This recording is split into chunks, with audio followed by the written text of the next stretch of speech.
La Russie, possible entraînement des combattants syriens au Kosovo est incompatible avec le plan Annan. Maud, plus de 200 observateurs en Syrie et leur mission se déroule dans de bonnes conditions.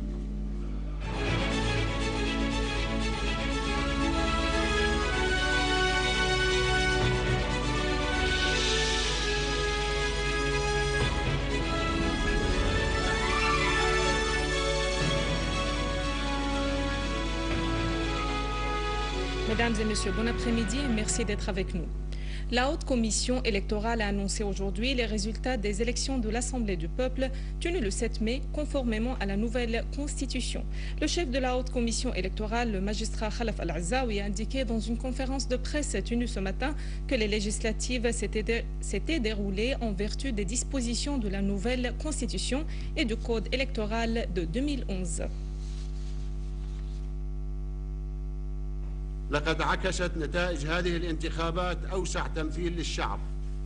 L'opération électorale s'est déroulée dans un climat de fluidité, ce qui a traduit une large représentativité des différentes catégories du peuple, de ses partis politiques et de ses couches sociales. Cette élection a mis en évidence le rang dont dispose la femme syrienne au sein de la société et sa capacité d'assumer les responsabilités et de prendre part à l'édification de cette patrie, puisque leur nombre a atteint les 30. Sur plus de 10 millions d'électeurs ayant le droit au vote, un taux de 51,26% de participation a été enregistré.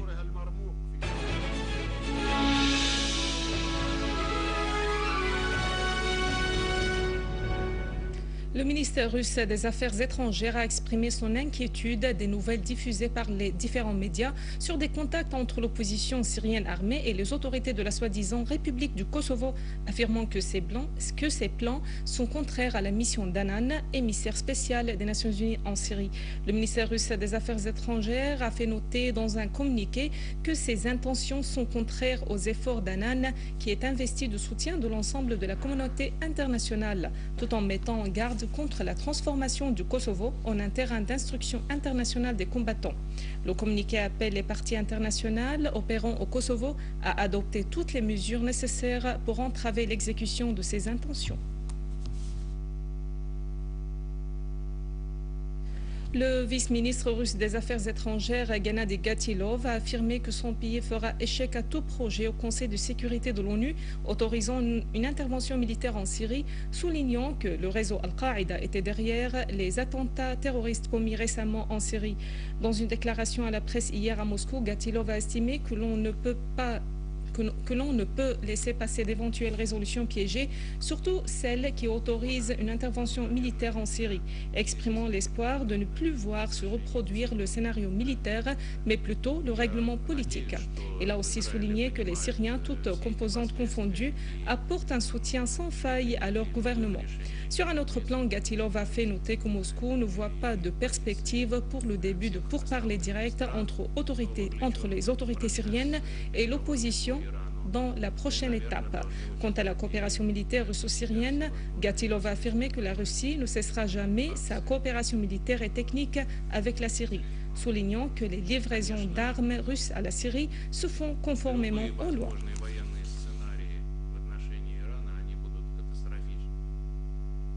Le général Robert Mood a indiqué que le nombre d'observateurs internationaux est à plus de 200 personnes, ce qui a permis à établir un nouveau poste d'observation à Deir ez-Zor, affirmant que le travail de la mission des observateurs en Syrie se déroule dans de bonnes conditions. My visits, my activities in Syria. Mes visites, mes activités et mes préoccupations en Syrie sont distinguées et se déroulent dans de bonnes conditions. Nous sommes très touchés et nous exprimons notre dévouement à la manière avec laquelle nous étions accueillis et nous sommes confiants que nos portes seront ouvertes. Je suis très ému de l'accueil du peuple syrien que j'ai vu dans tous les endroits et même dans des pires circonstances. Nous avons plus de 200 observateurs sur le terrain et nous avons établi hier une position de l'équipe à Deir ez-Zor. Comme vous le savez, nous traitons ici plus précisément la question de la violence et la manière avec laquelle elle se déroule sur le terrain. Les observateurs nous envoient quotidiennement des rapports et puis nous les collectons et nous les évaluons. La mission se poursuit toujours et ceci nous aide à établir de bons rapports de compréhension en ce qui concerne la conjoncture actuelle sur le terrain. Les forces de sécurité spécialisées ont déjoué une tentative d'infiltration d'un groupe terroriste en Syrie via les territoires turcs au niveau de la localité de Derkouch située à Idlib campagne. Selon le correspondant de Sana, citant une source au gouvernorat, les gardes frontières ont repoussé les membres de ce groupe terroriste, faisant des morts et des blessés dans ses rangs. Notons que les autres membres du groupe terroriste en question ont rebroussé chemin à l'aide de véhicules tout-terrain vers les territoires turcs. D'ailleurs, les services de sécurité spécialisés ont avorté la nuit dernière une nouvelle tentative d'infiltration d'un groupe terroriste depuis le Liban en direction de la Syrie, plus précisément au niveau de la position Al-Msherfe dans le district de Tal-Kalar dans la banlieue de Homs. Selon une source bien informée au gouvernorat, ce groupe a pris la fuite après un accrochage avec les services spécialisés, mais le correspondant de Sana n'était pas en mesure de savoir s'il y avait de blessés ou de morts. Un gang terroriste a assassiné aujourd'hui le général Nizar Lahsen avec son chauffeur dans le carrefour de Chanchar sur la route Homs-Damas. Selon le correspondant de Sana, citant une source au gouvernorat, les terroristes ont tiré sur le général Al-Hssen et son chauffeur Raed Suleiman alors qu'ils se dirigeaient vers le lieu de leur travail. Le général Al-Hssen fut marié et père de 2 garçons et 2 filles. Un engin explosif sur le point d'être fabriqué par un groupe terroriste dans l'un des appartements d'un immeuble de 3 étages dans le quartier Karmchok à Banias a explosé, faisant des morts et des blessés à la suite de l'effondrement de l'immeuble en question. Selon le correspondant de Sana, citant une source au gouvernorat, les terroristes Adnan Mohamed Al-Masri, Yahya Ahmed Azir et Badr Mohamed Al-Dayeh ont été tués sur le coup. La même source a indiqué que l'enfant Shahad et Sha'ban a lui aussi péri dans cet effondrement.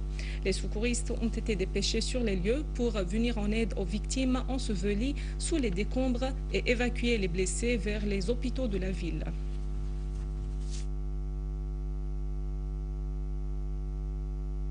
Le quotidien libanais à gros tirage Safir a indiqué aujourd'hui que 5 terroristes tunisiens avaient été tués en Syrie alors que le sort d'un 6e est toujours incertain. Le quotidien a précisé que ces Tunisiens sont originaires de la région de Ben Qardan en Tunisie. Leurs familles avaient ou bien été informées de leur présence sur le sol syrien ou quelqu'un les a informés qu'ils étaient tués, a encore précisé le quotidien Safir. Des séquences vidéo avaient été publiées sur le réseau de Facebook montrant les 5 Tunisiens sous l'étendard d'Al-Qaïda qui a annoncé leur mort à Homs, a ajouté ce quotidien libanais.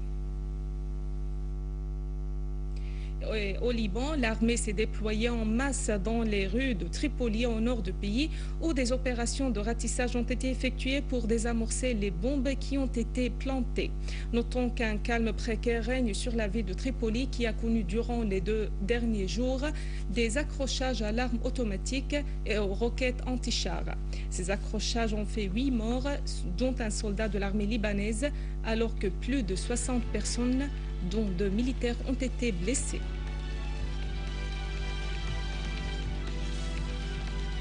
Voici un rappel des principaux titres. Annonce des résultats définitifs des législatives, dont 30 sièges aux femmes.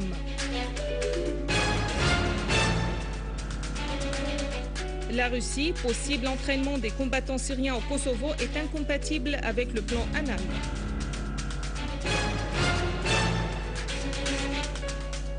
Mood, plus de 200 observateurs en Syrie et leur mission se déroule dans de bonnes conditions.